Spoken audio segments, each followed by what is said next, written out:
Top, shalom à toutes, à tous. On est très heureux. On est avec le Rav Ben Ishai pour Midreshet Ren. Et c'est un sujet de surprise. On ne sait pas de quoi le Rav va nous parler. Bechavod, Arav. Ben évidemment, je vais vous parler de Pessah. On est là à 3 semaines de Pessah. Et donc, nous allons commencer aujourd'hui à étudier la Haggadah. Et on va commencer par le premier passage de la Haggadah de Pessah, qui est un passage très particulier et qui va nous permettre de rentrer de plein pied dans le soir du Seder. Le soir du Seder, c'est un soir qui est unique dans l'année.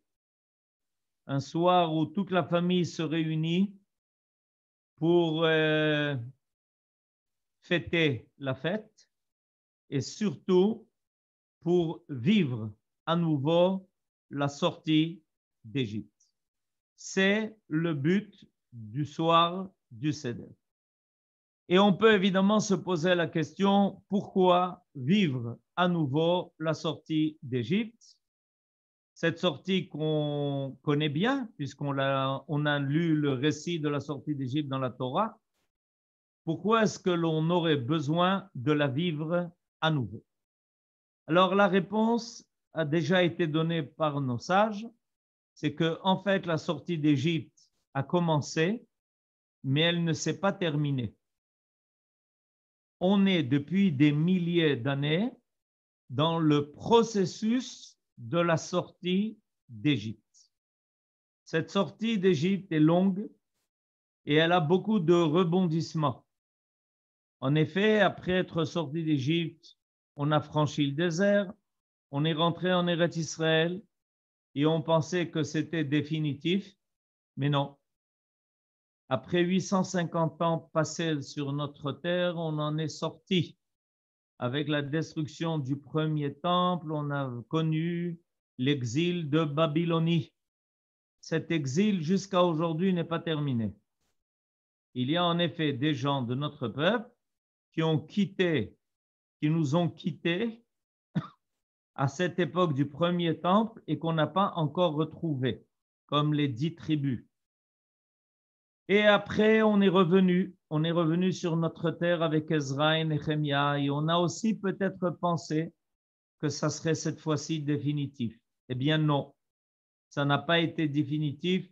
Le deuxième temple a duré 420 ans et à nouveau, destruction et exil. Et de ce long exil, à nouveau, on n'a pas fini d'en sortir. Et combien de souffrances est-ce que l'on a vécu, malheureusement, pendant tous ces siècles?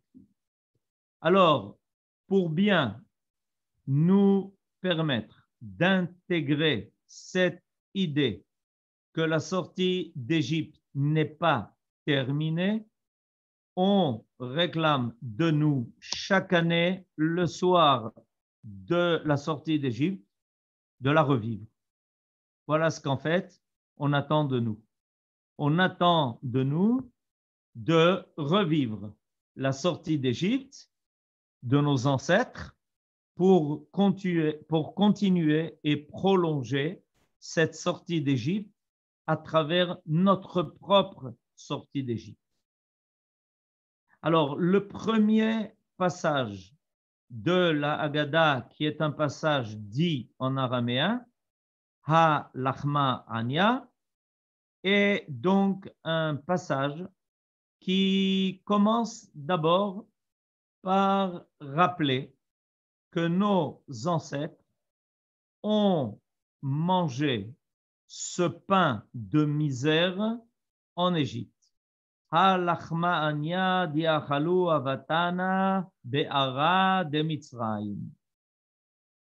Nous sommes un peuple qui a une mémoire solide. Nous sommes un peuple qui tient le fil de l'histoire. Et avant de parler de notre propre délivrance, nous allons commencer depuis le début, depuis l'origine.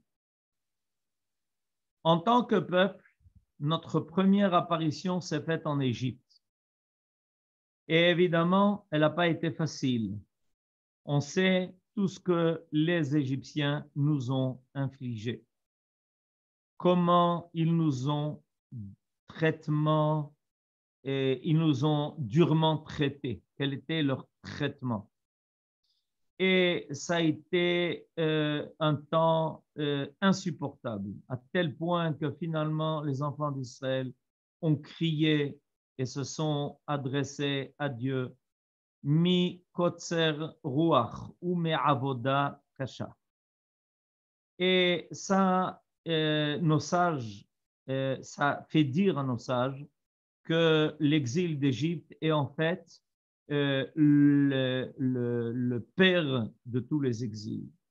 On peut, en étudiant sérieusement ce que nous avons vécu en Égypte, comprendre et déjà prévoir ce que nous allons vivre pendant tous les exils qui nous ont malheureusement attendus après. Alors on commence par ça.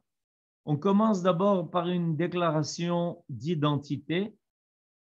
Nous sommes bien les enfants de ceux qui étaient en Égypte. C'est extrêmement important. C'est extrêmement important que, en tant que peuple, nous ayons la conscience qu'il s'agit du seul et même peuple, ce qui est pratiquement introuvable chez les autres nations.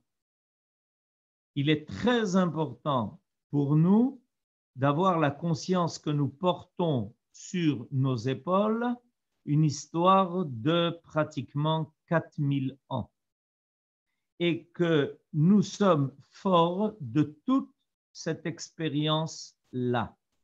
Nous ne sommes pas un peuple qui est né aujourd'hui.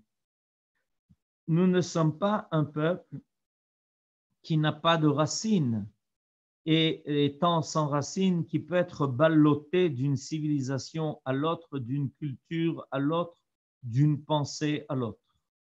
Nous avons une histoire bien en place. Et cette histoire commence par le fait que nous avons des ancêtres qui étaient en exil en Égypte et qu'ils ont souffert. Ça nous permettra de beaucoup mieux comprendre ce que nous avons à gagner par notre délivrance. Étant conscients pleinement de ce que nous avons vécu, de ce que nous avons souffert, il nous est beaucoup plus facile d'être reconnaissant envers celui qui nous a fait des miracles, celui qui nous a maintenus vivants dans une histoire qui paraissait impossible. En Égypte, le pharaon ne s'est pas contenté de nous asservir. Il a voulu tuer tous les garçons. Il y avait ici une extermination. Et évidemment, comment on s'en est sorti? Comment on a tenu le coup là-bas malgré cela? Qu'est-ce qui nous a maintenus en vie? Qu'est-ce qui a fait que finalement on a pu en sortir? Tout ça, c'est quelque chose qui doit nous nourrir. Et parce que très souvent, on a le sentiment de vivre des choses difficiles. Et ce sentiment de vivre des choses difficiles nous laisse en penser que peut-être personne n'a vécu quelque chose d'aussi difficile que nous. Par exemple, prenons un exemple maintenant. On a une certaine épreuve à passer avec malheureusement cette épidémie qui atteint le monde entier. Et des fois, les gens doivent être isolés quelques jours.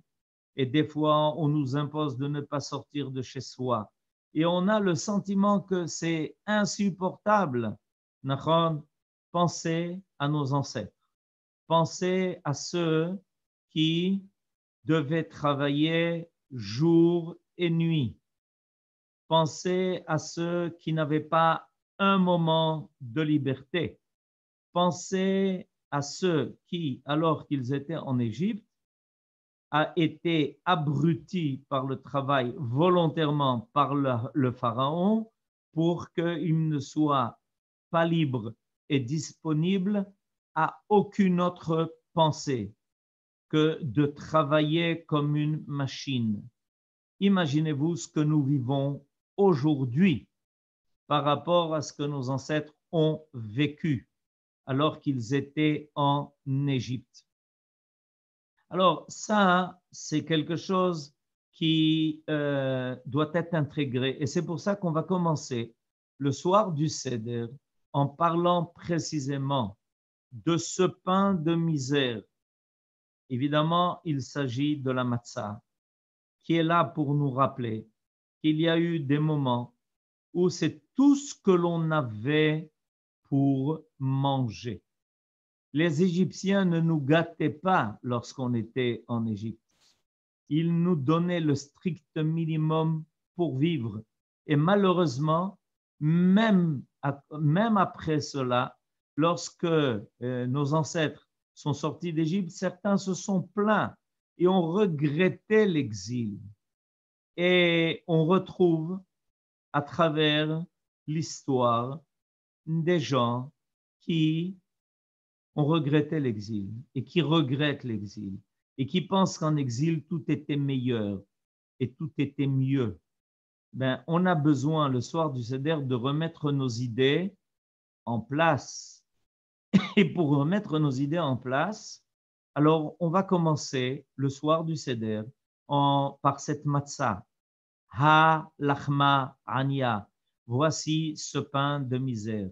Di achalou avatana, que nos pères ont mangé. Be'ara de Mitzrayim. Voilà. Alors, c'est le point de départ. Le point de départ, c'est sache d'où tu viens. Sache d'où tu viens au niveau de tes racines généalogiques, parce que tu as une longue histoire. Nous sommes un peuple qui avons une longue expérience. Sache d'où tu viens, parce que tu étais chez les autres. Tu étais en exil en Égypte. Ensuite, il va y avoir quelque chose de très intéressant. Parce que dans le deuxième passage de Al-Achma Ania, on lance une double invitation. Kol dirfin yete ve yechul. Que tout celui qui a faim vienne manger. Kol ditzrich yete ve yifsach. Que tout celui qui en a besoin vienne passer avec nous le Seder. Qu'il vienne avec nous pour manger à l'époque du Beth Amikdash le Korban Pessah, mais de nos jours, passer le Seder. Intéressant ça. Imaginez-vous que déjà, depuis un certain temps, on est occupé à tous nos préparatifs. Du matin au soir, on nettoie, on fait des plans, on prévoit qui va être avec nous et qui va être avec nous le soir du Seder. On a décidé quels sont les enfants qui seront avec nous autour de la table. On a déjà commencé peut-être même à préparer les menus. Et on sait déjà exactement ce que l'on va faire. Et puis voilà que le soir du Seder arrive et il y a quelque chose qui ne fait pas partie du Seder a priori, c'est-à-dire de l'ordre prévu, c'est qu'on ouvre sa porte. Et on ouvre sa porte à qui? À tout celui qui en a besoin, à tout celui qui a faim, à tout celui qui n'a pas où passer son Seder. Ben, c'est extraordinaire cette chose-là, parce qu'il n'y a qu'un peuple libre qui est capable d'inviter autrui. Pour être un homme qui est capable d'ouvrir sa porte, il faut être un homme libre. Parce que, en tant qu'homme libre, il a le droit de mettre à disposition des autres ce qui lui appartient. Et comment se fait-il que le soir du Seder, on lance cette invitation? Alors qu'a priori, tout est en place, tout est prêt, c'est le mamash, le Seder. Ben, précisément parce que arrive quelque chose de très important à notre conscience. Ce qui arrive à notre conscience, c'est que notre libération, notre délivrance ne peut pas se faire seulement à titre individuel. Il y a ici une dimension collective. C'est en tant que peuple que le peuple d'Israël doit se délivrer. Et si par hasard, le soir du Seder, quelqu'un reste isolé, quelqu'un ne fait pas partie du Seder, quelqu'un n'a pas où passer le Seder, alors la liberté que chacun de nous va acquérir ne sera pas complète, elle ne sera pas totale. Nous avons une responsabilité vis-à-vis des autres. Nous avons une responsabilité vis-à-vis d'autrui. Imaginez-vous ce qui nous est arrivé pendant l'histoire. Est-ce que le peuple d'Israël a souffert au niveau individuel ou au niveau collectif? La réponse, elle est très facile. Toutes les xérotes, tous les décrets qui ont été pris contre le peuple d'Israël n'ont pas été pris à un niveau individuel.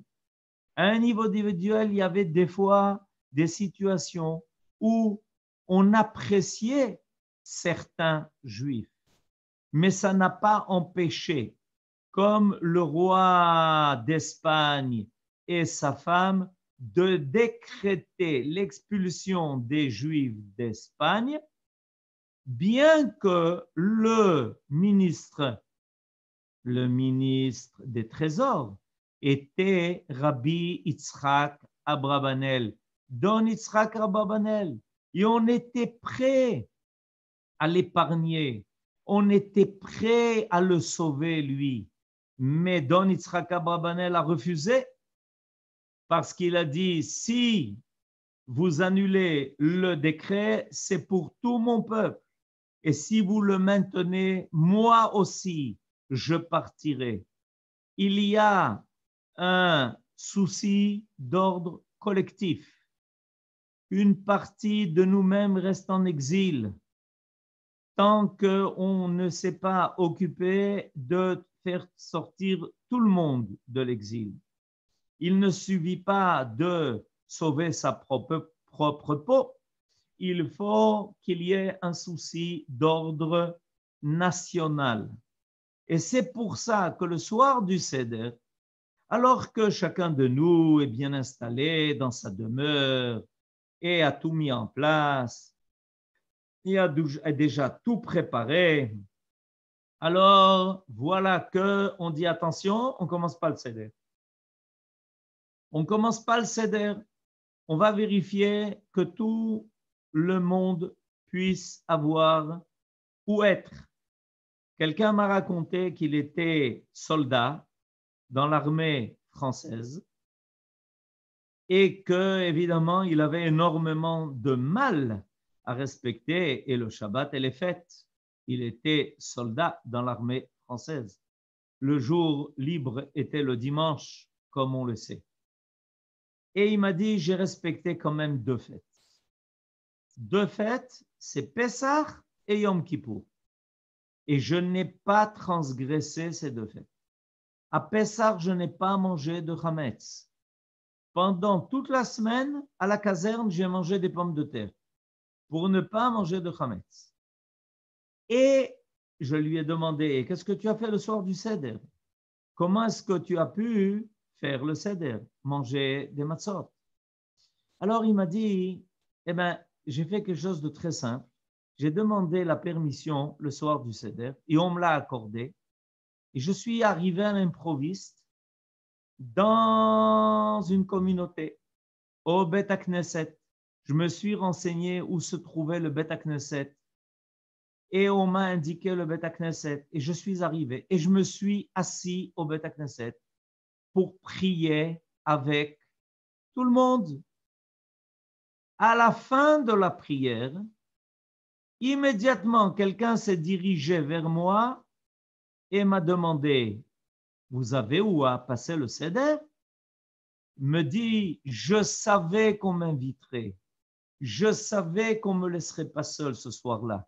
Je savais qu'au Bet Knesset, on remarquerait tout de suite que j'étais étranger, que je ne faisais pas partie de la communauté et que quelqu'un viendrait à ma rencontre pour m'inviter. Eh bien, ça s'est passé. Exactement, c'est ce qui s'est passé. C'est-à-dire, il ne s'est pas trompé. Le peuple d'Israël a cette tradition. Il a cette tradition d'inviter, et précisément le soir de Pessah. Si moi, aujourd'hui, c'est en tant qu'homme libre que j'ai la possibilité de faire le Seder, c'est en tant qu'homme qui a les moyens de faire le Seder. Je m'assois, je ne reste pas seul. Je, évidemment, tout de suite, m'intéresse et me pose la question, qui est resté dehors? Qui doit venir et faire partie de notre Seder collectif? À nous tous, parce que c'est en tant que peuple qu'on va être délivré. Et bien voilà, c'est ce que l'on fait à l'Achmania. À l'Achmania, on invite celui qui a faim, on invite celui qui a besoin de faire le Seder et on n'est pas obligé d'attendre pour ça le soir du Seder lui-même. Il est clair qu'on peut déjà le faire maintenant pour s'assurer que personne ne restera seul et isolé parce que c'est une idée très profonde à Pessah. C'est une idée tellement profonde que celui qui n'amène pas le sacrifice de l'agneau pascal est considéré comme étant retranché de son peuple, quand le Beth Amikdash, évidemment, existe. C'est considéré comme une faute très grave de ne pas participer à cette idée que le soir du Seder, on va tous, sans exception, à moins évidemment qu'il y ait une bonne raison. Si quelqu'un est malade, si quelqu'un se trouve loin et qu'il ne pourra pas arriver jusqu'à Yerushalayim au Beth Amikdash. Mais de façon générale et globale, tu n'as pas le droit de te tenir à l'écart. Et c'est précisément ce soir-là, parce que l'homme a toujours des faiblesses. L'homme, l'individu, a toujours des difficultés. Le complémentariat qui doit exister entre nous, c'est ce qui nous donne la force.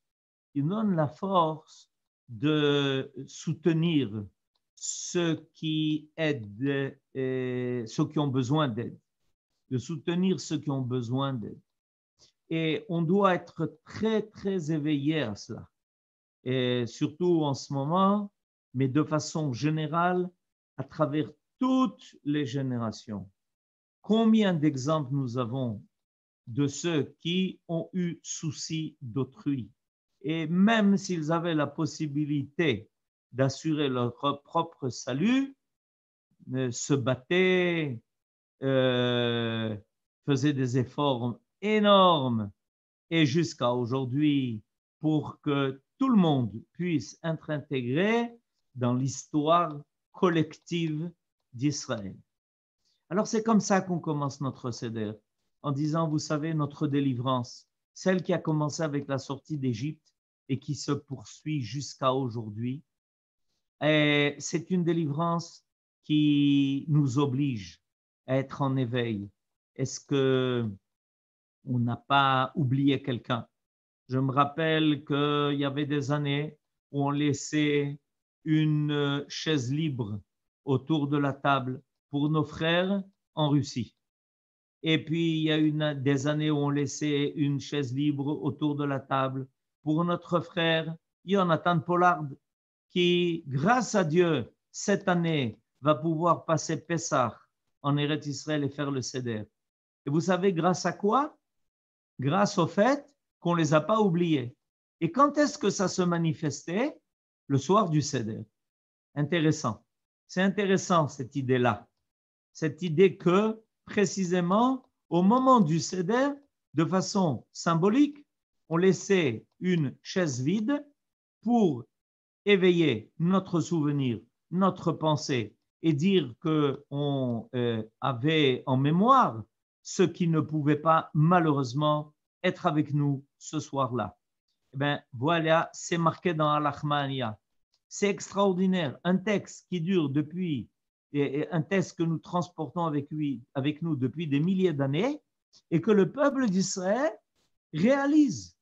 Et après des milliers d'années, il est en souci, il est inquiet de tous ceux qui ne peuvent pas encore être là. Et si on a l'occasion de les inviter, et ça arrive toujours, il y a toujours des gens qui malheureusement vivent seuls, isolés, qui n'ont pas où faire leur seder, et on doit sérieusement le prendre en considération parce que c'est une idée profonde que le peuple d'Israël vit son histoire en tant que collectivité, ce que l'exil évidemment a profondément atteint parce que vous savez que les esclaves ne sont pas capables de céder. Ils ne sont pas capables de s'occuper de l'autre. Il n'y a que des hommes libres. Plus on est libre, plus on a la capacité de s'occuper de l'autre, de s'occuper d'autrui. Comment on va continuer ce Al-Achmania après avoir lancé cette invitation? Eh bien, on va dire qu'on doit aboutir à quelque chose qui va être le but finalement de notre sortie d'Égypte. Le but de notre sortie d'Égypte va être double. Premièrement, rejoindre la terre où on pourra rencontrer non pas le pharaon, mais le contraire, c'est-à-dire l'Éternel. Et c'est pour ça que l'on va dire Hashata Acha, cette année nous sommes là en exil.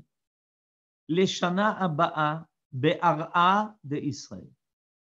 Si cette année nous sommes en exil, l'année prochaine, nous serons en Eretz Israël. Mais est-ce que c'est sûr?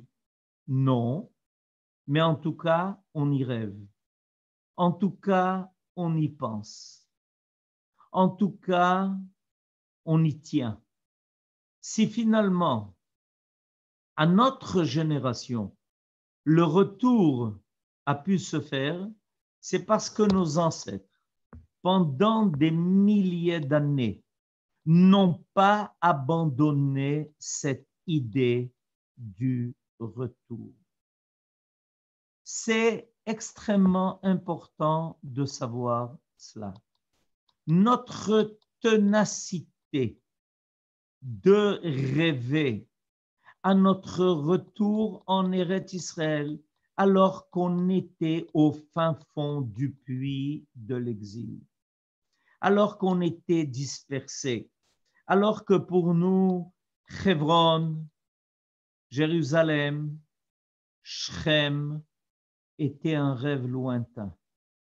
On n'a pas renoncé à ce rêve-là. Et c'est ce qui nous a précisément permis de revenir finalement. Parce qu'un rêve que l'on rêve tellement de fois est un rêve qui finit par se réaliser. Vous savez, des fois, on nous demande, est-ce que le rêve que j'ai rêvé a une signification? Alors, on sait qu'un rêve qui revient plusieurs fois est un rêve qui est vrai. Quand il se répète, un rêve à répétition est un rêve qui finalement va se réaliser.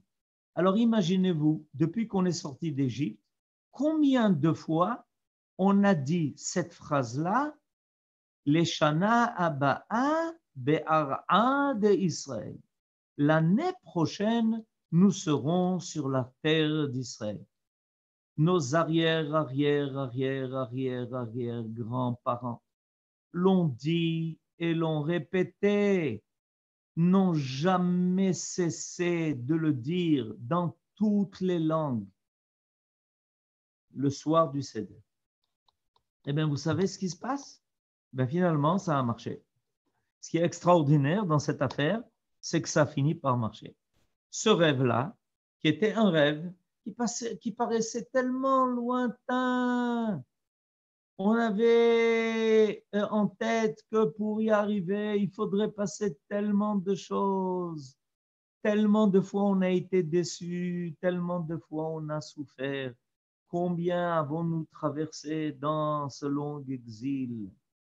Qu'est-ce qui nous est pas arrivé à part l'Inquisition et la Shoah? Combien de fois on a été rejeté et de la société des nations et de la terre même à laquelle on essayait de s'attacher? Eh bien, figurez-vous que précisément en répétant sans arrêt, une fois après l'autre, sans jamais se lasser, les Shana Aba'a Be'ara de Israël, on a fini par y arriver. On pense aujourd'hui que le fait que nous ayons un État, que nous soyons indépendants, que nous connaissions une réussite tellement extraordinaire, que nous sommes à la tête d'énormément de domaines pour l'ensemble de l'humanité. Imaginez-vous ce peuple-là qui était cendre et poussière, aujourd'hui est à la tête de projets à l'échelon mondial. On accourt du monde entier pour voir comment nous menons nos affaires, y compris aujourd'hui un premier ministre qui débarque et pour nous demander comment on va surmonter cette affaire de la Corona. Eh bien, imaginez-vous que pendant des milliers d'années, nous disions, vous voyez, vous nous voyez ici, mais en réalité, on rêve. À quoi vous rêvez? On rêve à l'année prochaine. On rêve à Eretz Israël. Eh bien, vous savez, c'est grâce à cela qu'aujourd'hui, nous vivons ce que nous vivons. Le mérite que nous avons aujourd'hui de vivre cette Géoula extraordinaire de notre présence en Eretz Israël, d'une abondance qui ne se tarit jamais. Des fois, des gens font des provisions et on les regarde amusés en se disant, mais pourquoi faire des provisions puisque l'abondance déborde partout, de partout dans notre pays. Eretz Zavatra la bout de vache. Eh bien, c'est parce que nos ancêtres ont rêvé. Le rêve qui s'est répété, qui a été dit, qui a été déclamé, a fini par se réaliser. C'est ce que nous voyons aujourd'hui. Et on rajoute encore une phrase dans ce Al-Achmania. La phrase que nous rajoutons dans ce Al-Achmania, Ashata Avde, cette année, nous sommes esclaves. Et Shana Aba'a, Bene Chorim, Be'ara de Israël. L'année prochaine, nous serons libres sur notre terre. Qu'est-ce que nous rajoutons maintenant à la fin de Al-Achmania? Nous rajoutons que non seulement on veut être en Eretz Israël, mais qu'on veut être libre. Bene Chorim. Mais évidemment, si on est en Eretz Israël, on sera libre, puisqu'on ne sera plus sous le joug des nations. Eh bien, ce n'est pas exact. Ce n'est pas complet. Bene Chorim, c'est la capacité d'être soi-même. La capacité de vivre sa propre identité, la capacité de se laisser conduire par ses propres aspirations. Et ça, c'est très difficile. Ça prend du temps. Et c'est la dernière phrase de Al-Ahmaniya. On va compléter, on va conclure. Et le premier passage de la Haggadah de Pessah, en nous souhaitant d'être Bnei Chorin. Bnei Chorin, ce n'est pas seulement avoir une liberté de mouvement, contrairement à celui qui est prisonnier.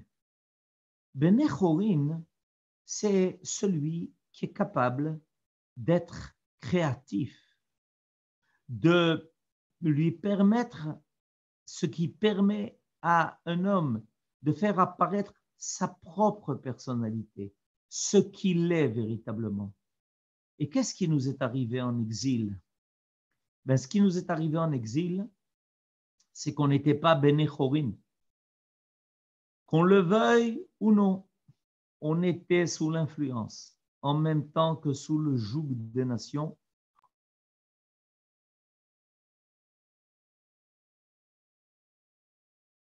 Au niveau de la culture, on était sous leur influence au niveau de la civilisation. On était sous leur influence au niveau de leurs coutumes.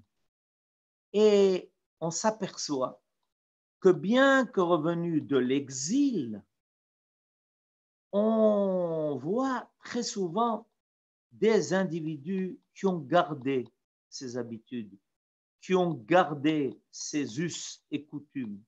Il y en a peut-être qui sont bons, mais il y en a qui malheureusement ne font pas partie de notre identité. Mais on s'y est habitué. On a même y été obligé pour trouver grâce aux yeux des autres, d'adopter leur comportement, d'adopter leur conduite, d'adopter leur tradition. Et ça a laissé sur nous une empreinte. Et cette empreinte-là, il est difficile de s'en défaire. Alors, qu'est-ce que l'on va dire en ce début de Seder? En ce début de Seder, on va dire qu'on prie, qu'on espère, qu'on demande, qu'on puisse se libérer de tout cela, qu'on puisse redevenir ce peuple-là qui a sa propre dimension, sa propre stature, qui a sa propre identité, qui a sa propre culture, qui a sa Torah, qui a sa façon de vivre, qui est différente de celle des autres. Et on sait que ce n'est réalisable que sur notre terre. Et c'est pour ça que l'on précise les Shana Ba Bnei Chorin Be'ara de Israël, que l'année prochaine, on sera libre en Eretz Israël. Parce que cette terre nous permet de nous épanouir. Elle nous permet de revenir à nous-mêmes en allant sur les traces de nos ancêtres, de nos pères et de nos mères, de Abraham, Yitzhak et de Yaakov, et de notre peuple qui, après être sorti d'Égypte, a franchi le désert et est rentré en Eretz Israël. Petit à petit, la terre nous revifie. Elle nous redonne envie d'être nous-mêmes. Et l'on voit une nouvelle qualité d'homme, une nouvelle qualité de personne. On voit des enfants qui sont différents lorsqu'ils sont nés en Eretz Israël et ils ont grandi en Eretz Israël. il s'agit d'une autre qualité, une autre qualité de vie. Et ça, c'est le but de la sortie d'Égypte. En sortant d'Égypte, notre déplacement n'était pas seulement géographique. On a dû se libérer du Hametz. On a dû se libérer de tout ce qui collait à notre peau, de toutes ces scories, de toutes les habitudes que malheureusement nous avions connues dans cet exil difficile qui était l'Égypte. C'est ce que nous devions faire. Et c'est pour ça que dès qu'on sort d'Égypte, alors qu'on est même en train, le soir même, de préparer notre sortie d'Égypte, qu'on est en train de préparer l'agneau pascal, on reçoit l'interdiction du Hametz. Qu'est-ce qu'on est en train de faire maintenant? Chacun dans sa demeure, chacun avec ses affaires. On repart à nouveau. En se libérant du Hametz, chacun a cette expérience. Vous savez que ce nettoyage de Pessah, combien de choses il nous fait jeter? Combien tout d'un coup, on découvre dans notre propre maison des choses tellement inutiles, des choses tellement superflues, des choses qui n'ont aucun sens et qui n'ont plus aucune utilité. Grâce à quoi on y est arrivé? On y arrive précisément par ce nettoyage de Pessah, par ce nettoyage que l'on fait du Hametz, qui nous oblige à vérifier dans les coins et les recoins. Est-ce que par hasard, il n'y a pas quelque chose ici qui demande à ce que l'on s'en libère? Eh bien, ce travail-là, a priori, il paraît simplement, comment dirais-je, manuel.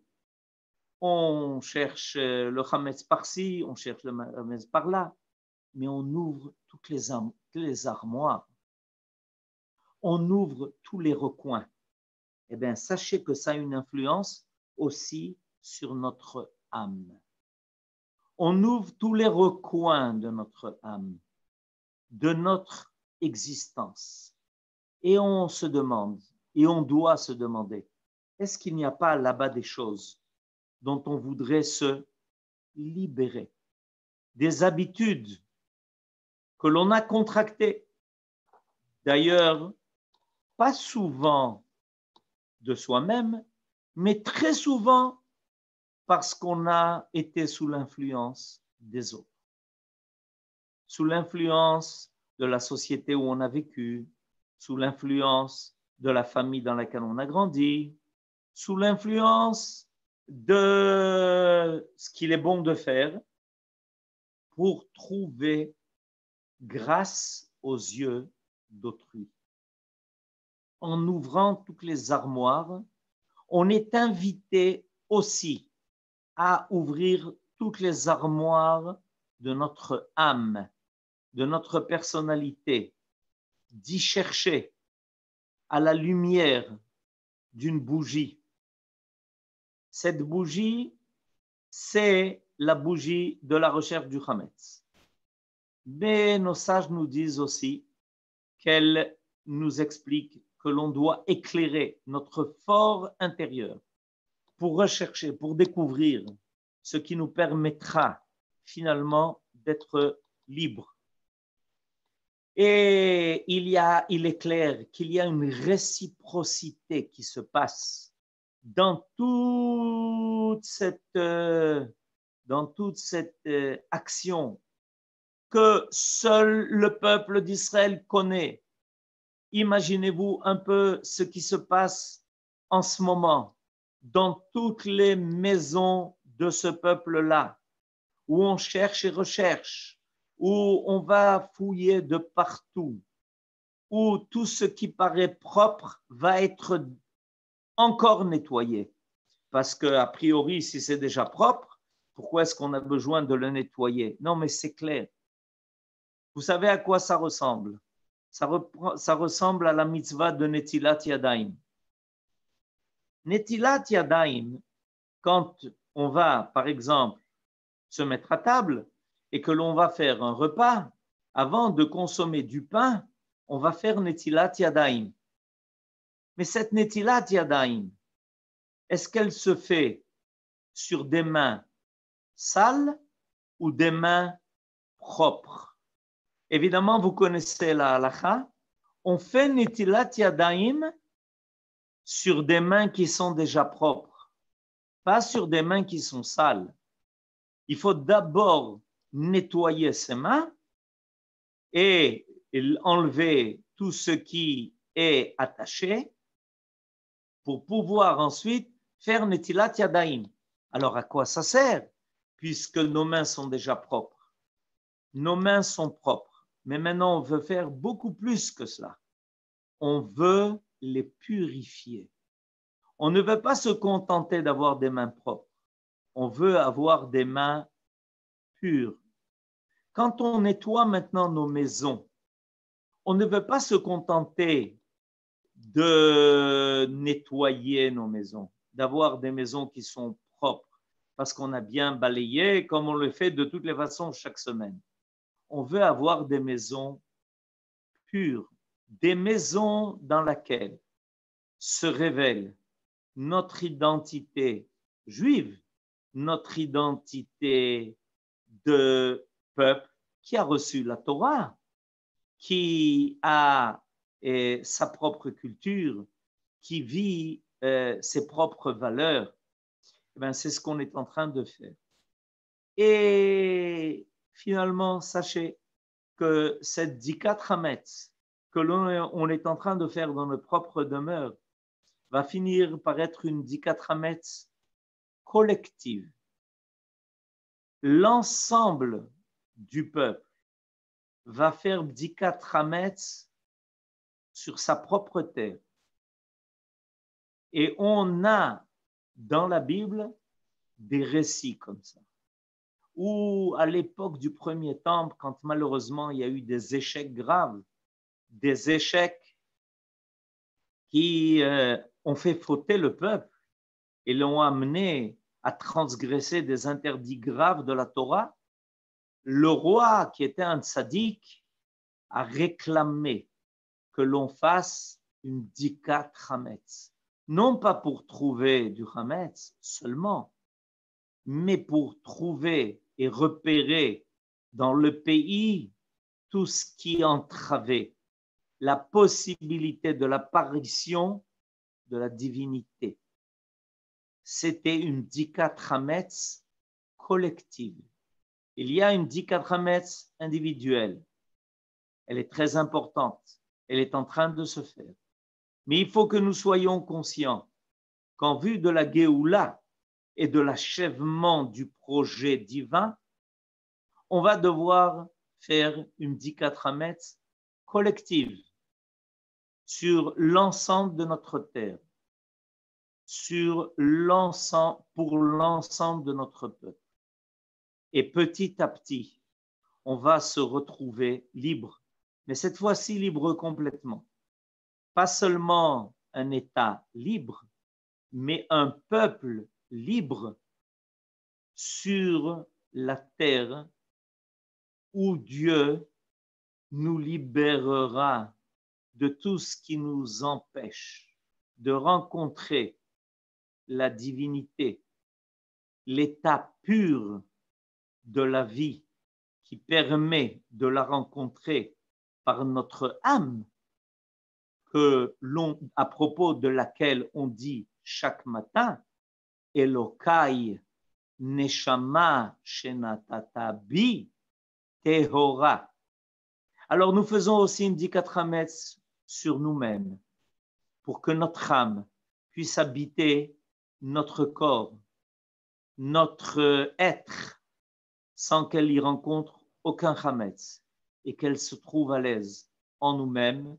Be'ezrat Hashem.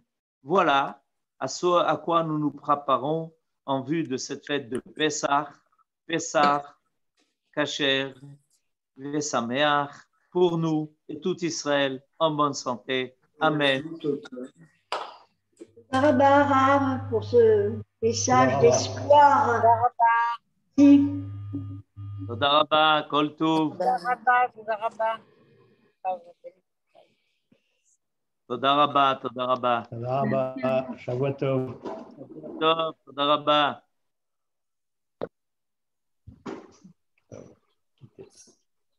Ça suffit. Toda Rabba. C'est Moria qui gère. Merci beaucoup, Rav. Merci.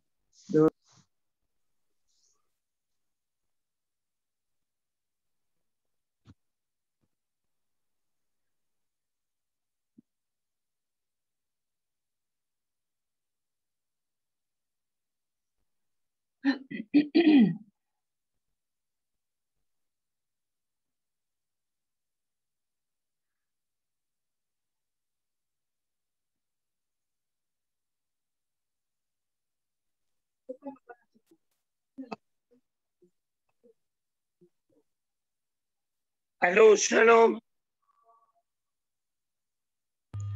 Shalom, Rav. Shalom uvracha. Ma shlomchem. Baruch Hashem, הכל בסדר. ברוך השם. יופי, מצוין. אני רואה שנשאר דקה. לא, הנה, בדיוק עכשיו זה תחילת השיעור. אני יכול להתחיל או שצריך לחכות שיתחברו? אין לי שום מושג, אני לא רואה אף אחד. Est-ce qu'il va rester des participants? לא שמעתי. Il y a déjà 29 participants là. Vous pouvez commencer. Rav. C'est vous qui faites Je remplace C'est- mon mari. aujourd'hui le groupe? Voilà, c'est là. Excusez-moi, j'ai pas entendu. C'est vous qui faites le groupe aujourd'hui? Oui. Oui. Allô, excusez-moi, je ne vous entends pas très bien. Si vous pouvez Voilà, me... je vous ai mis co-hôte. Je remplace mon mari, Johan. Ah, très bien. Bonjour, madame. Appelle-moi. Je remplace mon mari. Ok. Et peut-être là. Voilà, je vous ai nommé co-hôte, Rav. Excusez-moi, j'ai pas pu recommencer. Je vous ai nommé co-hôte. D'accord, ok, Comme ça, très bien. Comme ça, Alors, vous avez- avec votre permission. Bonjour à tous. Nous sommes très contents de se revoir. Et je vous rappelle que nous sommes le dimanche et que nous essayons d'étudier ensemble le livre de Shoftim. J'ai cru comprendre que Madame Evelyne m'a expliqué que peut-être la semaine prochaine, il y aura un concours et on fera sur Pessah. Donc aujourd'hui, nous allons continuer dans le livre des juges. Oui, Je vous Rav, je me permets de vous interrompre. La semaine prochaine, ce sera le dernier cours avant D'accord. Pessah. D'accord? Après, Donc, on... La semaine prochaine, si Dieu veut, on fera sur Pessah. D'accord, Voilà. merci. Merci beaucoup. Alors, je vous rappelle que pour le cours, je vous invite à avoir une Bible à côté de vous pour suivre dans le texte et aussi pour mieux comprendre de quoi il s'agit. Je vais faire peut-être un récapitulatif parce que la semaine dernière, nous avons fait un cours sur Purim et donc, il y a 2 semaines, on était avec le personnage de Dévorah. On se doit de terminer le 4e chapitre. Je reprends succinctement ce que nous avons vu dans les cours précédents. Dans le 4e chapitre, nous avons la possibilité de découvrir une femme extraordinaire qui s'appelle Dévorah. Je tiens tout de suite à préciser que dans tout le livre des juges, il n'y a pas une femme de cette ampleur. Et dans ce même chapitre numéro 4, nous allons avoir la chance de découvrir aussi une autre femme très courageuse qui s'appelle Yaël. Donc, on peut dire que le 4e chapitre est particulier dans ce sens que nous rencontrons 2 personnes féminines. Reprenons le personnage de Dvorah. La première chose qu'on va nous dire, c'est qu'elle était prophétesse. Et comme nous avons expliqué, ce n'est pas donné à tout le monde de pouvoir avoir droit à la prophétie. Ça demande un grand travail et une grande préparation, aussi bien au niveau intellectuel que surtout au niveau moral. Ensuite, nous avons vu qu'elle a la sagesse de faire brancher son mari et de l'amener à amener des mèches au sanctuaire de Shiloh. Et donc, avec une intelligence féminine qui est la sienne, elle sait tout doucement l'amener à participer, à amener une contribution à Shiloh, en sachant pertinemment qu'à cette époque-là, il y avait le sanctuaire à Shiloh, mais les gens n'étaient pas intéressés. De là, d'ailleurs, on a appris un très grand principe, que pour reconstruire le temple aujourd'hui, ça ne suffit pas de reconstruire l'édifice. Parce que si aujourd'hui, on reconstruit l'édifice, mais que personne ne vient, ben ça ne sert à rien. Ça veut dire le plus important, ce n'est pas l'édifice. Le plus important, c'est l'envie de venir. Et donc aujourd'hui, il faut recréer l'envie de venir au Beth Amikdash. Il faut comprendre le sens. Il faut comprendre le pourquoi de la chose. Ensuite, nous avons vu que, à part le fait qu'elle était prophétesse, elle avait aussi la capacité de gérer correctement les problèmes au sein du peuple d'Israël. Et donc, c'était un juge au sens premier du terme. Et une nouvelle fois, elle a créé de toutes pièces une ambiance positive. Elle n'a pas imposé sa présence, elle a créé de toutes pièces une ambiance positive et elle a donné envie aux gens de venir vers elle pour se faire juger, pour qu'elle puisse répondre à leurs problèmes. Bien entendu, elle n'a jamais oublié son identité féminine. Elle a toujours fait très attention de respecter son identité féminine. Et donc, c'est pour ça qu'elle a fait très attention de respecter les lois de Tzniut pour ne jamais se trouver seule face à face avec un homme. Alors, elle le faisait en public. On l'a toujours dit et on le redit que les lois de Tzniut sont là pour empêcher les attaques sexuelles.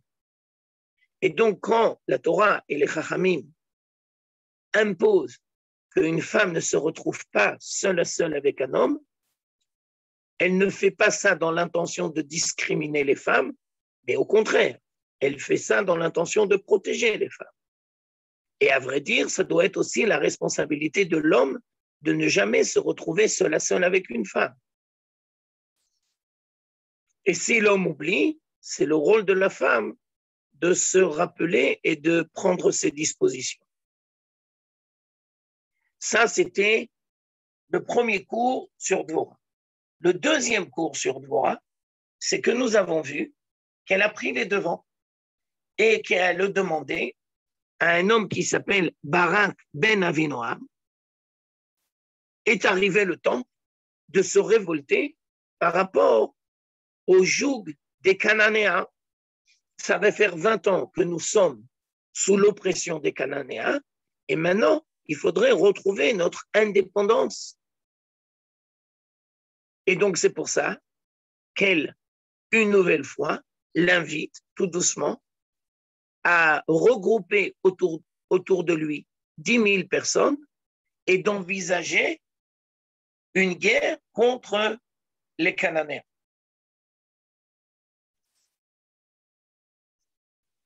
Il me semble que nous n'avons pas encore expliqué correctement comment la guerre s'est déroulée.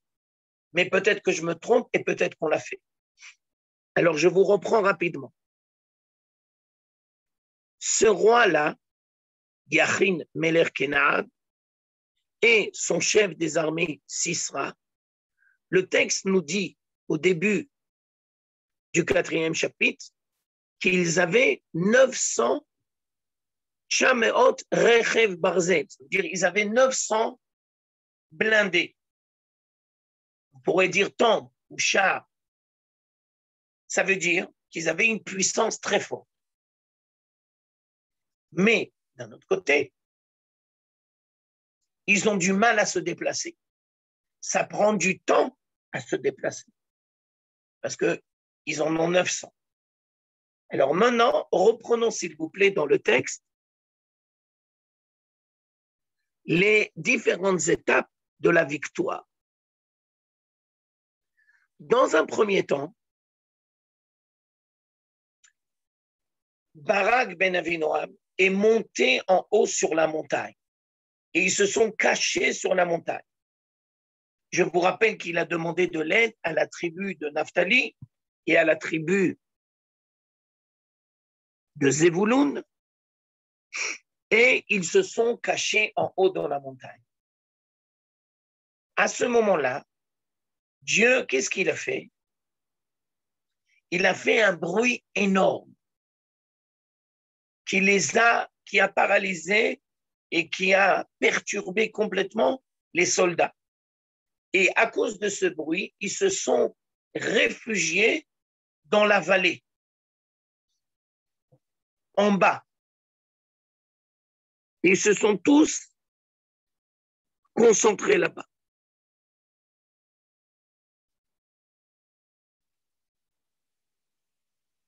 Ils ont tous été dans le Nahal Kishon. Je vous rappelle, ils sont en haut et eux se sont tous concentrés en bas. Maintenant, qu'est-ce que Dieu a fait à ce moment-là?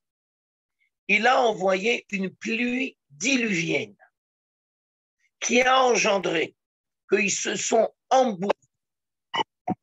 Ils ne pouvaient plus se déplacer. Tous les blindés ont été complètement dans l'impossibilité de gérer.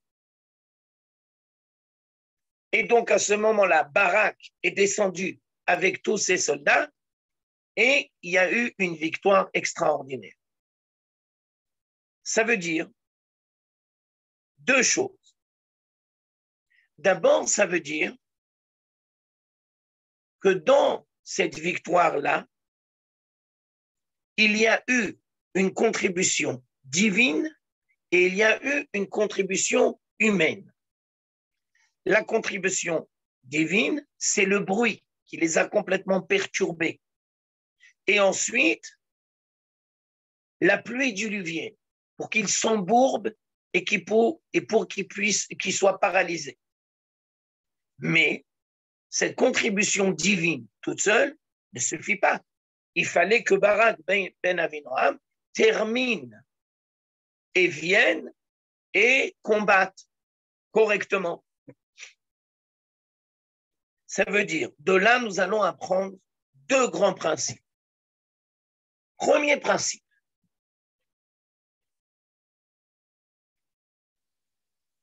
beaucoup de gens se trompent dans la compréhension des miracles. Parce que tous les gens voient dans le miracle uniquement la possibilité de Dieu de faire un truc extraordinaire qui sort des lois de la nature. Par exemple, je ne suis pas sûr que je m'exprime de manière très précise. Alors, je vais vous donner tout de suite un exemple. Les 10 plaies en Égypte. Les 10 plaies en Égypte, c'est extraordinaire, c'est un miracle. Toute l'Égypte se remplit de sang. Toute l'Égypte se remplit de sauterelles. Alors, beaucoup de gens ne voient dans le miracle que ce qui est extraordinaire, qui sort de l'ordinaire. La possibilité de Dieu de casser les lois de la nature que lui-même il a fixées. On ne va pas dire que cette dimension n'existe pas. Mais aujourd'hui, j'ai envie de vous apprendre que le plus important dans le miracle, ce n'est pas ça. Non. Le plus important dans le miracle, c'est le timing. Ça veut dire la providence divine au service du peuple d'Israël. Ça veut dire, je vous prends la sortie d'Égypte, je vous prends le miracle de la mer Rouge. Le fait que Dieu a ouvert la mer, d'accord, ok, très bien. Si vous me demandez mon avis personnel en reprenant le texte, qu'il y a eu un vent très froid qui a soufflé pendant toute la nuit, moi, dans ma tête, j'imagine que le miracle de la mer Rouge, c'est comme un tsunami énorme, avec des vagues de 20, 30. Et comme il a fait très, très froid, alors l'eau a congelé et elle est devenue des murailles. Mais c'est pas ça le truc. Le truc, c'est le truc le plus important. C'est quand le peuple d'Israël avait besoin de rentrer dans l'eau, alors à ce moment-là, le timing, la providence divine, ça veut dire, je vous dis la même idée sous une autre forme. La vie courante que nous vivons, dans le combat entre l'homme et la nature, c'est toujours la nature qui a le dernier mot. Quand il y a confrontation entre l'homme et la nature, c'est toujours la nature qui a le dernier mot. Vient le miracle et il nous apprend, non, le peuple d'Israël, il peut être au-dessus des lois de la nature. Et le peuple d'Israël, il a la possibilité que les droits de la nature soient à son service. C'est-à-dire le peuple d'Israël avait besoin à ce moment-là que la mer s'ouvre. Alors la mer s'est ouverte. Si je reprends un autre miracle, dans le livre de Josué, le combat n'était pas terminé. Alors Josué dit à Dieu, le coucher du soleil, repousse-le s'il te plaît, parce que nous, on n'a pas fini le combat. On a besoin encore de quelques heures de lumière pour pouvoir achever notre entreprise. Shemesh begivon dom. Alors Dieu, il a dit, d'accord, ok, il n'y a pas de problème. Une nouvelle fois, à travers ce miracle, nous voyons, c'est le timing, ça veut dire c'est la providence divine. Parce que les lois de la nature, d'habitude, ils sont aveugles, ils ne font pas de différence. Entre un juif, entre un goy, même au sein du peuple d'Israël, entre un rachat, un tzaddik, c'est toujours les mêmes lois de la nature. Mais si le peuple d'Israël est fidèle à la parole divine, alors il peut être au-dessus des lois de la nature. Alors dans le texte, c'est quoi le plus important? Le plus important, ce n'est pas que Dieu il a fait le bruit, le boucan, le tonnerre, de manière à les paralyser. Mais non. Et le plus important, ce n'est pas que Dieu il a fait une pluie diluvienne pour qu'ils s'embourbent. Le plus important, c'est le timing.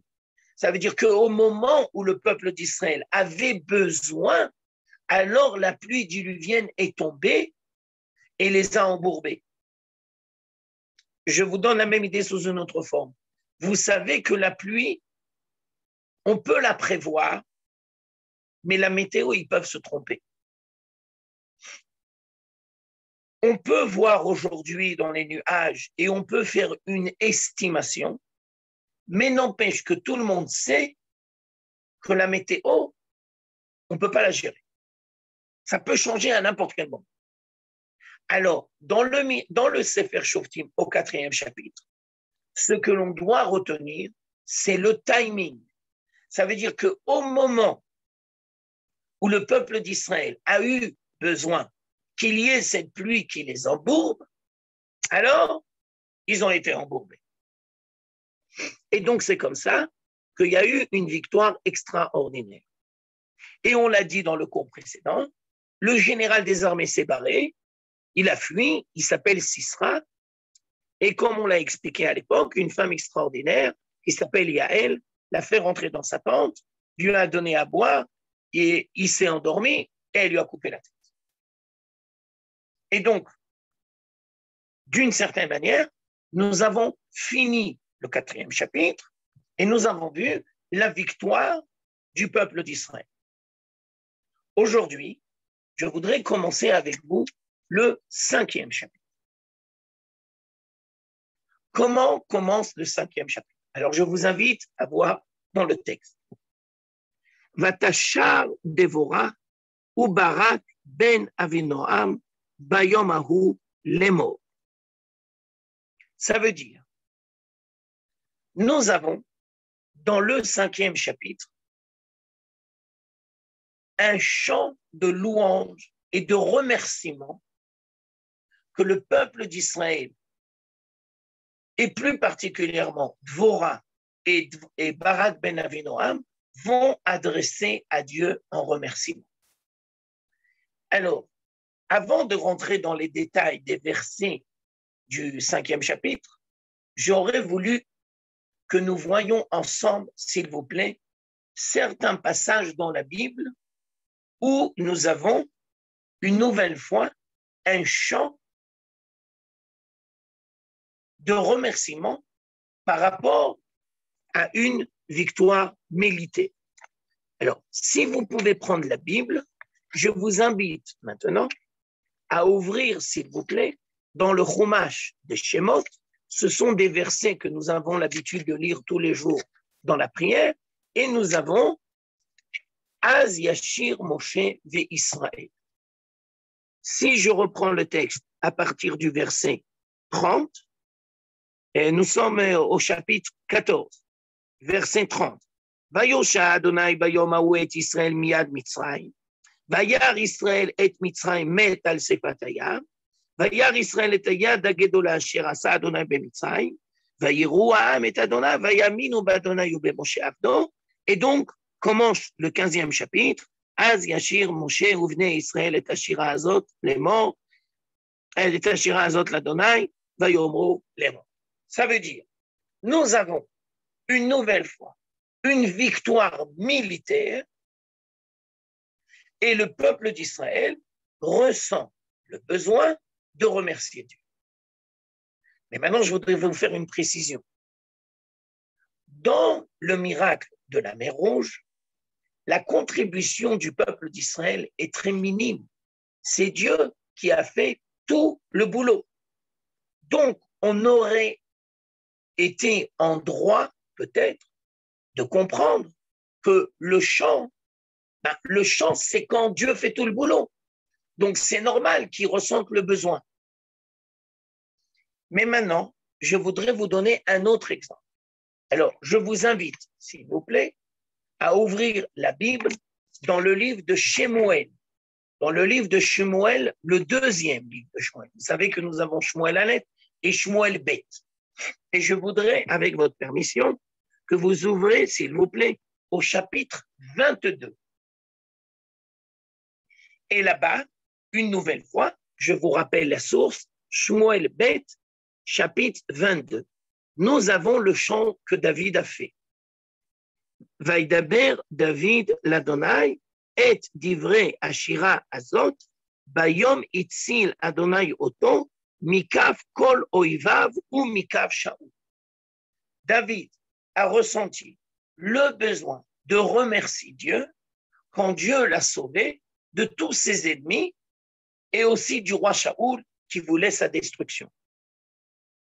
Mais là, je tiens à vous préciser, en quoi ce chant est différent de la Shira du Chumash Shemot, c'est que David, il a participé activement au combat contre ses ennemis.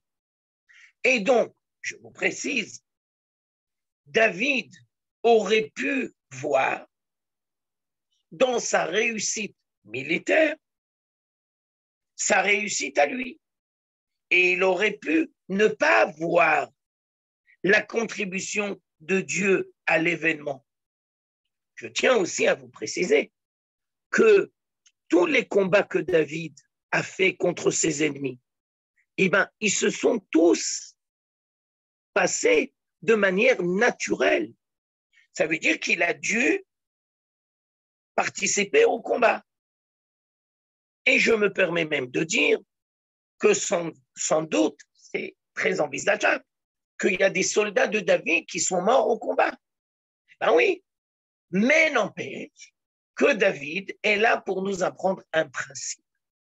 Quand il y a une victoire militaire et que l'on apporte une contribution, on se doit de remercier Dieu. Ça ne veut pas dire que l'on n'est pas conscient de notre contribution. Ça ne veut pas dire que l'on ne doit pas participer de manière active au combat, mais ça veut dire que l'on fait très attention de ne pas tomber dans l'orgueil et de redonner à Dieu ce qui lui revient. Alors, j'ai envie de vous dire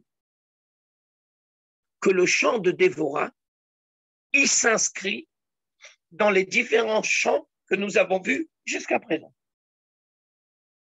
Et donc, dans la Bible, nous avons à différentes époques des générations qui ont compris deux choses. D'abord, qu'il faut participer activement à la victoire militaire. On ne doit pas se reposer sur Dieu uniquement. On doit participer. Dvorah, Barak ben Avinoam l'avait tout à fait compris. David et ses soldats l'avaient tout à fait compris. Ça, c'est le premier point. Ça veut dire que la réussite militaire passe par notre contribution. Mais, je continue, deuxième point, il ne faut pas tomber dans le piège de l'orgueil. Surtout quand on a une réussite militaire extraordinaire.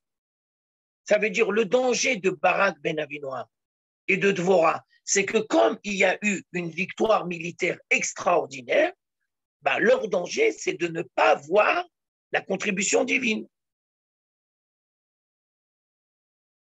Et j'ai envie de vous dire que malheureusement, c'est un peu triste que je vais dire, mais n'empêche que c'est la vérité. C'est très dommage que jusqu'à aujourd'hui, le peuple d'Israël ne prend pas le temps d'étudier la Bible correctement. Alors ça, c'est vrai dans tous les cas, oui, mais dans le sujet qui nous convient aujourd'hui.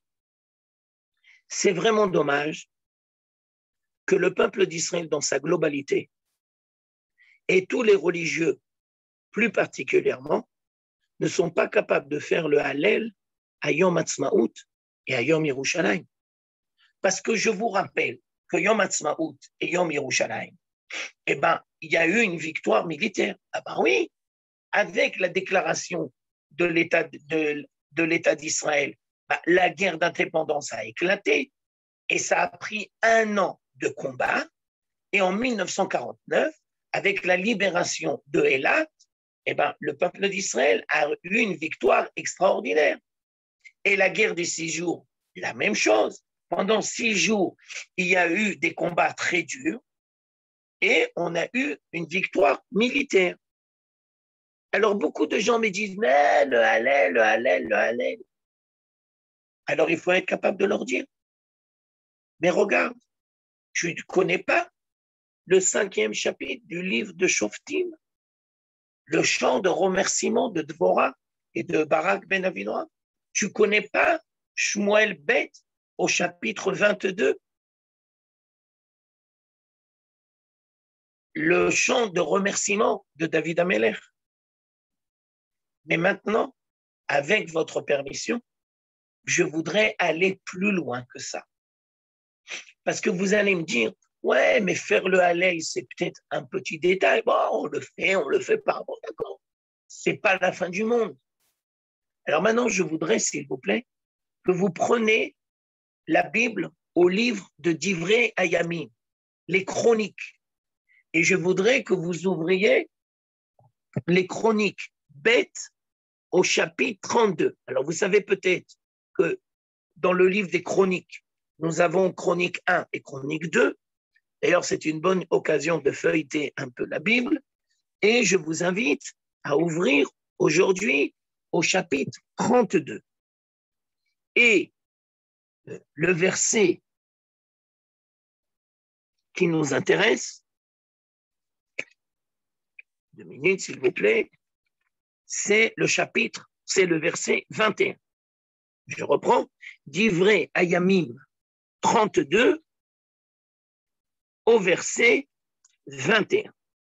Alors là, je me dois de vous donner le contexte historique, parce que sinon vous n'allez pas comprendre. Nous sommes à peu près 150 ans avant la destruction du premier temple. Et nous avons un roi tzaddik, qui s'appelle Ézéchias. 2 minutes. Je dois prendre un livre.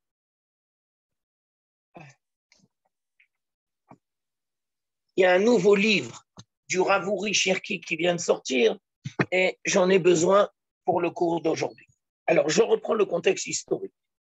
Nous avons un roi tzaddik qui s'appelle Ézéchias.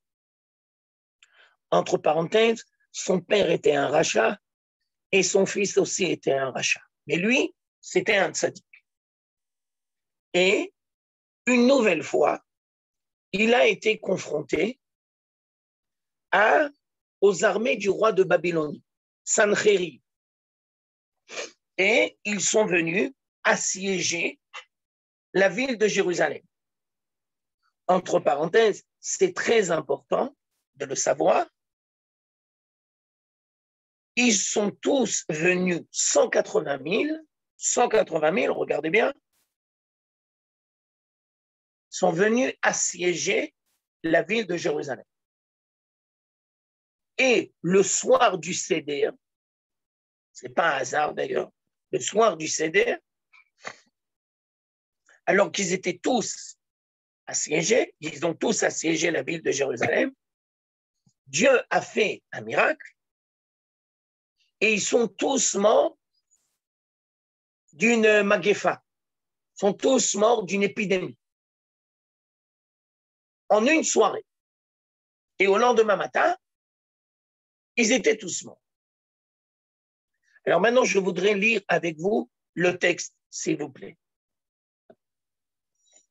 Je vous ai dit, je vous reprends les sources, d'Ivrei Hayamim Bet, chapitre 32, verset 21. Vaishlach Adonai Malach, Vayached Kol Gibor Chail Venagid, Vesar Bemachane Melech Ashur, Vayashov Beboshet Panim Le'artso, Vayavo Bet Elohav, Umetzi'e Me'am Sham, Epiluhu Bacharev, Vayosha Adonai Et Chizkiyahu, Ve'et Yoshvei Yerushalayim, Miyad Sancheriv, Melech Ashur, Umiyad Kol, Vayena'alem Misaviv. Donc, une victoire éclatante. Maintenant arrive le verset 23. Et ce verset-là, 23, il est très problématique. Verabim mevi'im mincha l'Adonai l'Yerushalayim. Umigdanot l'Chizkiyahu melech Yehuda. Vaïnasseh le'enei kol hagoyim me'acharechem. Il y a eu une victoire éclatante, et tout vient et amène des cadeaux au Beth Amikdash et aussi au roi Chizkiyahu. Alors, on peut lire le verset et s'arrêter là. Mais la grande interrogation, c'est le verset qui va venir après. Bayamim ahem, à ce moment-là, Chalach Chizkiyahu, Adlamut, le Melech Chizkiyahu, qui a eu une victoire extraordinaire, va tomber très malade, à un tel point qu'il va être sur le point de mourir. Va yitpalel el Adonai. Et donc, en réponse, il va prier à Dieu. Va yomer lo, ou mon fait natan lo. Velo kegamul alav eshiv Chizkiyahu, ki gava libo, va yei alav ketzef al Yehuda ve'Yerushalayim. Ce verset va nous expliquer pourquoi Dieu a envoyé la maladie. Parce que le roi Chizkiyahu est tombé dans l'orgueil. Ça veut dire quoi, il est tombé dans l'orgueil? Alors, je vous explique. Dans la victoire militaire extraordinaire, il a vu la main de Dieu ou il a vu sa réussite à lui? Réponse, il a vu sa réussite à lui. Et il n'a pas vu la main de Dieu. Alors, il est tombé malade. Mais maintenant, je voudrais reprendre le texte et le lire de manière un peu plus approfondie. Regardez bien. pourquoi j'ai commencé le cours avec le chant de remerciement que le peuple a fait avec le miracle de la mer Rouge? Parce que le texte, il va utiliser la même expression. Regardez, s'il vous plaît, le verset 22. Vayosha Adonai et Hiskiaou, ve'et Yoshve Yerushalayim mi'ad Sancheriv melech Ashur. Et donc, quelle aurait dû être la suite? C'est exactement Vayosha Adonai bayom hahu et Israël mi'ad Mitzrayim. Et donc, après, on aurait dû dire Az Yashir Hiskiaou ve'Israël et Ashira Azot. Ça veut dire le texte nous dit par une allusion que Hiskiaou n'a pas été capable de chanter. Et il s'est attribué la réussite pour lui au combat. Mais ça, c'est tragique. Mais ça, c'est pas possible. Ça, c'est une erreur très grave. Et donc, c'est pour ça que Dieu lui a envoyé la maladie, parce qu'il est tombé dans l'orgueil. Mais les chachamim, qui savent lire très bien le Tanakh, vont nous apprendre sur ces versets-là. C'est une Gemara dans le traité de Sanhédrin, à la page 94. Mais c'est aussi un Midrash dans Shir HaShirim. Ratza HaKadosh Baruch Hu la'asot et Hiskiaou melech HaMashiach. Dieu avait envisagé que le roi Ézéchias soit le Mashiach et que Sancheriv, qui était son ennemi, soit considéré comme Gog ou Magog. Bikesh HaKadosh Baruch Hu la'asot Hiskiaou Mashiach. De Sancheriv, Gog ou Magog. Amra midat adin lifnei HaKadosh Baruch Hu, ribono shel olam. ומה דוד מלך ישראל שאמר כמה שירות ותשבחות לפניך, לא עשית אותו משיח. חזקיהו, שעשית לו כל הניסים האלה, ולא אמר לפניו שירה, תעשה משיח. pas possible, c'est inconcevable. David המלך, qui a eu des réussites militaires, n'a jamais oublié de remercier Dieu et de voir la contribution divine à la victoire. Et je n'ai pas décidé que ce soit le Mashiach. Alors maintenant, tu voudrais que Hiskiaou soit Mashiach? Ce n'est pas possible. Je vais vous dire cette Gemara de manière crue. Il n'a pas dit le Hallel après une victoire militaire. Ah ben ça, ce n'est pas possible. Ça, c'est inconcevable. Alors maintenant, la grande question, mais comment c'est possible qu'un roi tzaddik ne comprend pas ou ne voit pas le besoin de remercier Dieu quand il y a une victoire militaire? Et pour que on ne perd pas le fil conducteur du cours, le 5e chapitre du livre de Shoftim, c'est la reconnaissance que Dvorah et Barak Barak ben Avinoam vont proclamer à Dieu après une victoire militaire où ils ont amené une contribution. Alors, je voudrais vous donner 3 explications. Comment comprendre que le roi Hiskiaou, qui était tzaddik, n'a pas fait ce chant de louange. Alors, il y a un nouveau livre du Rav Uri Cherki qui vient de sortir sur les Haggadot du traité de Sanhédrin. Vous avez le livre devant vous. Et comme cette Gemara se trouve dans le chapitre, à la page 94, alors nous avons le cours du Rav Cherki. Première explication. Je vous le dis en hébreu et je vous explique. Choser arachat atzmaut amedinit. Hiskiaou était un roi tzaddik. Oui. Et il comprenait tout à fait la grandeur de la Torah et l'étude de la Torah. Oui. Et il s'imprégnait beaucoup de l'étude de la Torah. Oui. À un tel point qu'on va nous dire qu'à son époque, de Dan jusqu'à Beersheba, tous les enfants connaissaient des sujets très profonds dans l'étude de la Torah. Mais l'erreur de Chizkiyahu, c'est que il n'a vu dans la Torah la sagesse divine et il n'a pas compris l'importance de la dimension nationale et l'importance d'une victoire militaire. D'un air de dire, je vais le dire de manière un peu crue, on s'est débrouillé très bien pendant 2000 ans sans l'État d'Israël, donc on peut continuer aujourd'hui sans l'État d'Israël. On n'a pas forcément besoin de l'État d'Israël. Donc,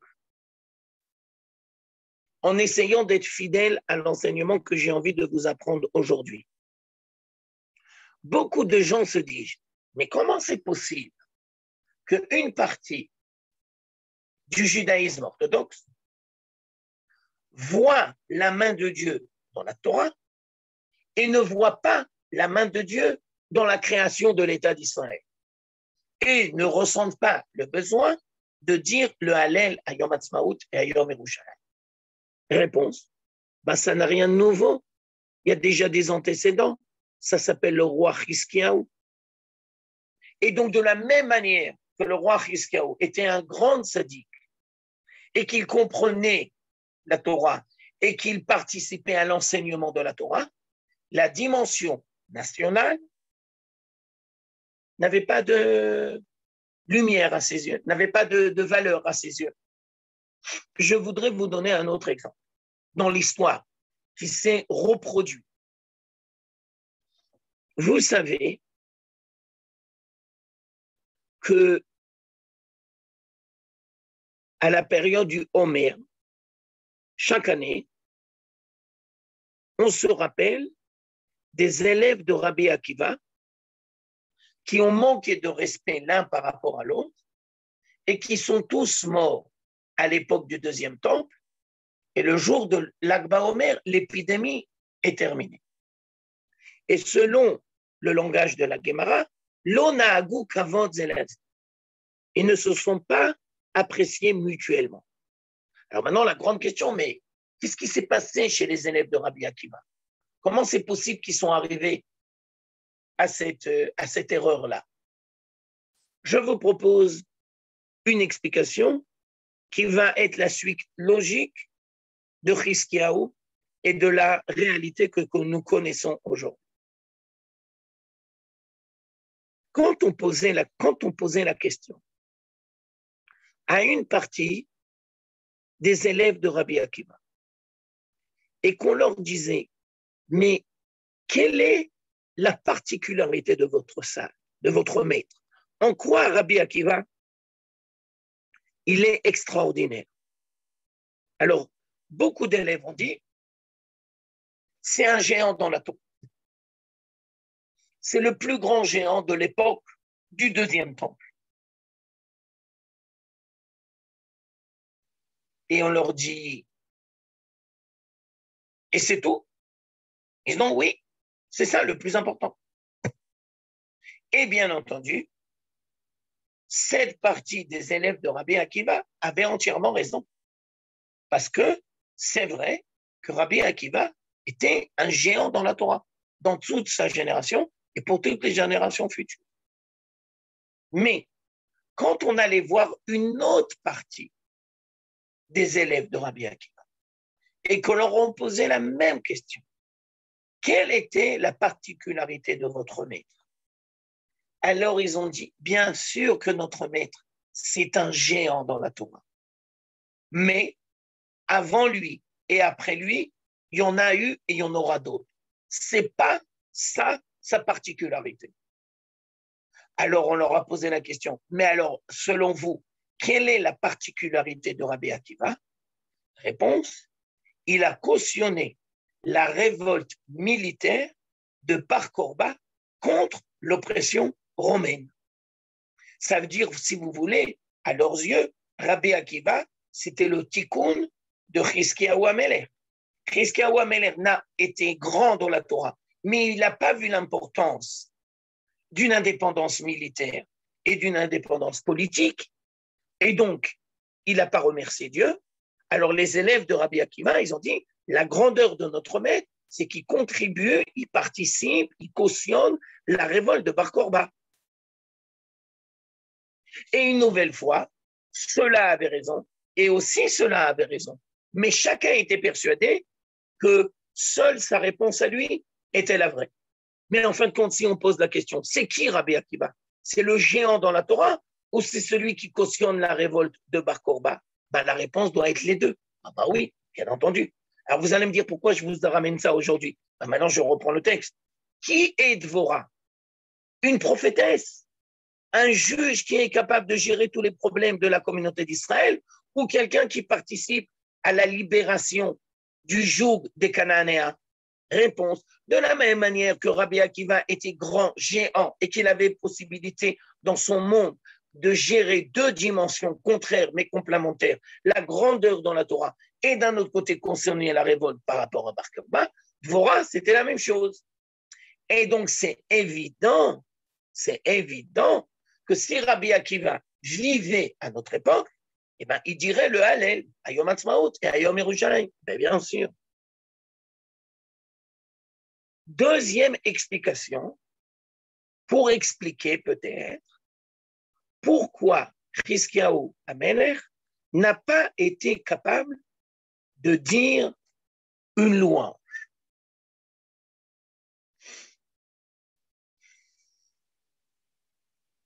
L'enseignement de la Torah, normalement, est là pour nous apprendre l'amour de la créature de Dieu. Bien sûr. Et normalement, nous sommes tenus de remercier Dieu d'avoir créé toutes les créatures. Quand je dis toutes les créatures, je veux dire les juifs comme les non-juifs. Alors regardez, pourquoi j'ai commencé le texte d'aujourd'hui avec le miracle de la mer Rouge? Parce que vous savez très bien qu'il y a un midrash qui dit que les anges dans les cieux n'ont pas récité de louanges après le miracle de la mer Rouge parce qu'ils ont dit, regarde combien de créatures de Dieu sont mortes. Et donc, d'un côté, il y a une victoire d'Israël extraordinaire, mais d'un autre côté, regardez combien il y a d'Égyptiens qui sont morts. Alors, les anges ont dit, on ne peut pas faire de louange. Alors, Chizkiyahu, il a dit la même chose. Moi, je ne peux pas faire des louanges. C'est pas que je ne vois pas la grandeur de Dieu et le miracle que Dieu nous a fait, mais si le prix, c'est 180 000 et demi, alors je ne suis pas capable. Ça veut dire, je vais le dire de manière un peu vulgaire, il a fait preuve d'un humanisme déplacé. Les anges ont peut-être, dans certains cas, le droit de penser comme ça. Mais nous, les êtres humains, qui vivons dans un monde où il y a le bien et le mal, on ne peut pas avoir une telle logique. Et on ne peut pas avoir un raisonnement pareil. Et donc, on doit suivre l'enseignement de Dvorah, on doit suivre l'enseignement de David HaMelech, que quand il y a une réussite matérielle, on se doit de remercier Dieu. Ça ne veut pas dire que l'on est content qu'il y a énormément d'ennemis qui sont morts, mais d'un autre côté, on ne peut pas faire autrement. Et on n'a pas le choix. On n'a pas le choix. Je vais vous donner un exemple parallèle pour que vous compreniez bien. Ça ressemble à l'erreur du roi Shaoul qui a fait preuve de miséricorde, entre parenthèses, de manière complètement déplacée, par rapport au roi de Amalek. Il a dit, moi, je peux pas. Dieu, ce que tu me demandes, c'est pas miséricordieux. Mais ça, c'est une erreur très grave. C'est d'ailleurs ça qui va engendrer Haman. Puisque après, ce roi de Amalek va donner naissance, et c'est de là-bas que va sortir Haman. Ça veut dire, c'est évident que l'on doit faire preuve d'humanisme. Mais le danger du peuple d'Israël, c'est qu'ils font preuve d'humanisme déplacé et qu'ils ne le font pas à la lumière de l'enseignement divin. Alors regardez, j'ai l'impression que le cours d'aujourd'hui, c'est mamache, en rapport avec la réalité que nous vivons aujourd'hui. Parce qu'une partie de la société israélienne dit, ben non, on n'a pas besoin de l'État d'Israël, on est dans la Torah, on se débrouille très bien, on n'a pas besoin. Ça, on a parlé il y a quelques minutes. Mais maintenant, il y a une autre partie du peuple d'Israël qui se sent beaucoup remis en cause quand le peuple d'Israël a la possibilité, après 2000 ans d'exil, de revenir sur les territoires de Judée et de Samarie et de faire, sauf, une indépendance juive comme il se doit. Et ils se sentent mal à l'aise. Oh, les pauvres, les opprimés. Entre nous, ce que nous faisons aujourd'hui en Judée et Samarie n'a rien de comparable avec ce que les Américains ont fait aux Indiens ou au Vietnam. Ah oui, toute proportion gardée. Et donc, on ne doit pas se sentir coupable. Mais n'empêche que l'on peut dire que le roi Ézéchias n'a pas été capable de remercier Dieu à ce moment-là, parce qu'il s'est dit dans sa tête, je ne suis pas capable, ce n'est pas moral. Il y a 180 000 ennemis qui sont morts, ce n'est pas possible. Il y a une victoire, mais je ne suis pas capable. Mais ça, c'est une erreur.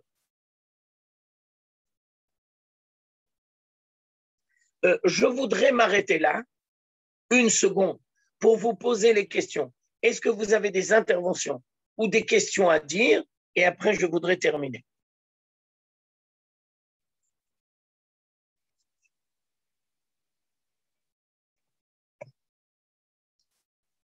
Il n'y a pas de questions?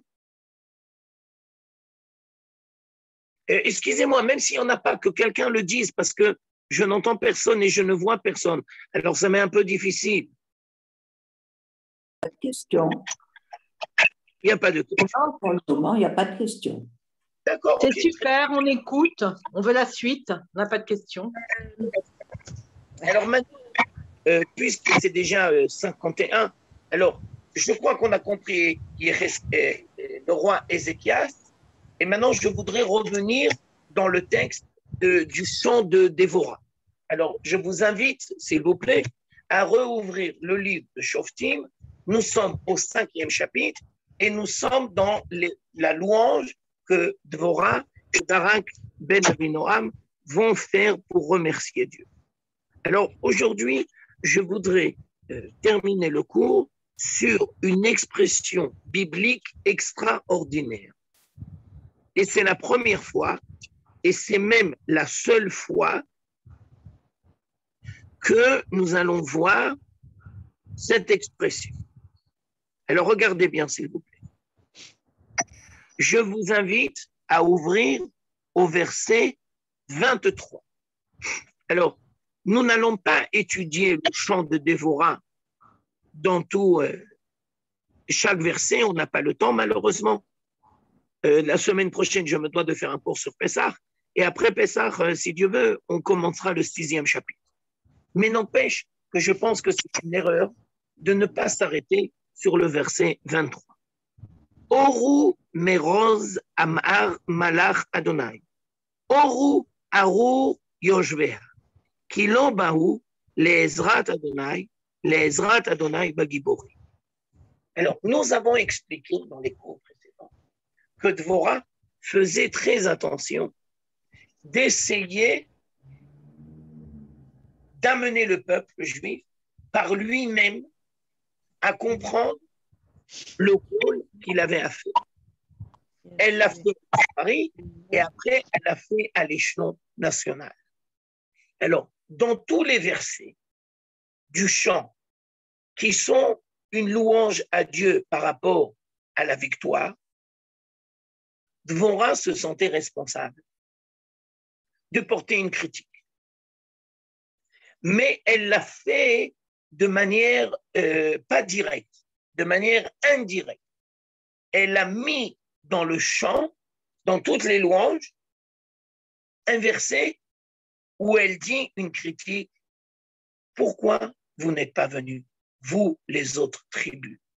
Pourquoi simplement la tribu de Naphtali et de Zévouloun se sont sentis concernés pour participer à la libération du joug des Cananéens, et vous, où vous étiez? Alors là, d'abord, je voudrais vous apprendre un principe, c'est que Dvorah, en tant que fine éducatrice, a su qu'il y a des choses qu'il faut dire des fois pas de manière directe. Parce que quand tu le dis de manière directe, généralement, ça fait l'effet inverse. Mais d'un autre côté, il faut le dire. Alors, elle sait le dire pour que ça soit écouté correctement. Je tiens aussi à vous expliquer que ce verset-là est très important parce que dans tout le livre des Juges, malheureusement, le peuple d'Israël va s'enfermer dans un individualisme exacerbé et donc quand il va avoir des problèmes de société, ils ne vont pas se sentir concernés et chacun s'occupe de soi. En ce sens-là, on peut dire qu'aujourd'hui, notre situation ressemble d'une certaine manière à la situation des juges. Donc, c'est peut-être pour ça d'ailleurs que c'est marqué dans la Bible.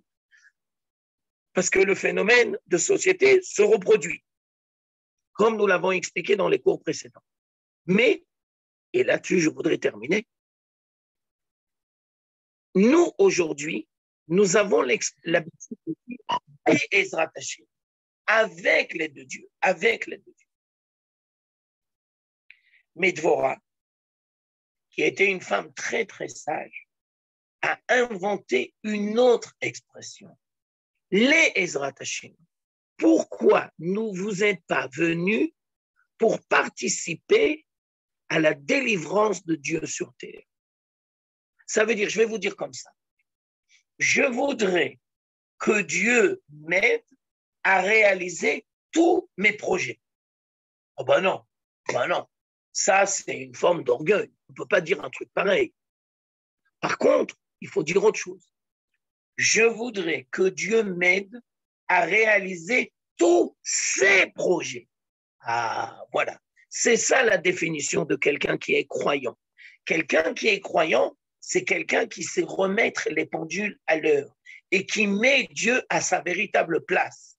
Alors, quelqu'un qui dirait, je voudrais que Dieu m'aide à réaliser tous mes projets, ça, c'est pas un croyant. Ça, c'est une forme d'orgueil. Parce que c'est quelqu'un qui se met en avant et qui ne voit que ses projets. Par contre, à la lumière de l'enseignement de Dvorah, on doit être capable de dire, je voudrais que Dieu m'aide à participer à la réalisation de tous ses projets. Et puisque nous sommes à l'approche de Pessah, alors je voudrais terminer en disant les choses de cette manière-là. Pourquoi chaque génération se doit de fêter Pessah? Parce que avec Pessah, le processus de délivrance n'a fait que commencer.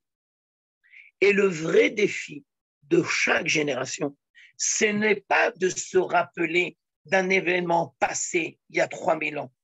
Le vrai défi, c'est de comprendre que c'est notre rôle d'amener le processus à son apothéose, à sa conclusion.